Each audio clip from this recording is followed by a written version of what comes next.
বৈশাখের মূল প্রতিপাদ্য বিষয়টা কি? আমাকে তো কঠিন প্রশ্ন না করলেও হতো।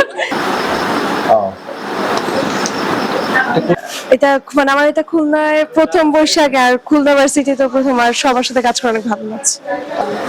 আর ঢাকায় সবসময় স্কুলে মানে মেলা টেলা হতো, অনেকটাই ভিন্ন। মানে কখনো বৈশাখের ডেকোরেশনের কাজ করা হয়নি, সবসময় জাস্ট গিয়েছি, ছবি টবি তুলেছি, কিন্তু এটাতে কাজ করে অনেক ভালো লাগছে। আজকে ড্রয়িং এ কি আঁকছেন আপনি? জি, কি আঁকছেন কি? ও পেঁচা। পেঁচা? জি, লক্ষ্মী পেঁচা মেয়ে। লক্ষ্মী পেঁচা?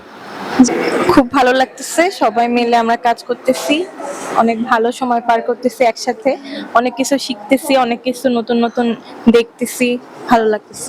খুলনাতেই সবসময় আসতাম মেলা দেখতে, এখন এগুলো নিজের হাতে করতেছি। যেগুলো আগে দেখতাম বড় বড় আপুদের ভাইদের করতে, সেগুলো এখন নিজেরা করতেছি, ভালো লাগতেছে। ছোটবেলা থেকেই কম বেশি বৈশাখের কাজ করেছি, কিন্তু বিশ্ববিদ্যালয়ে জীবনে এসে সবার সাথে, ব্যাচমেট, সিনিয়র, সবার সাথে কাজ করে খুবই আনন্দ লাগছে। শুধু আমার ডিসিপ্লিনেই না, স্কাল্পচার, প্রিন্ট মেকিং, সব ডিসিপ্লিন মিলে আমরা বৈশাখের প্রত্যেকটা কাজ করছি একসাথে, এটা একটু বেশি আনন্দ দিচ্ছে। আর সকাল 11টা থেকে সবাই কাজ শুরু করেছি, সেখান থেকে এখনো পর্যন্ত কাজ চলছে। 12 ঘন্টার মতো একটা জি, ছোটবেলা থেকেই কম বেশি হচ্ছে আমার খুলনা ইউনিভার্সিটির চারুকলার এই যে আয়োজন দেখা হয়, কিন্তু এবার প্রথম আমি নিজে অংশগ্রহণ করছি, নিজে কাজ করছি, আমার খুব ভালো লাগছে। আমি বাঘের মুখোশ করছি।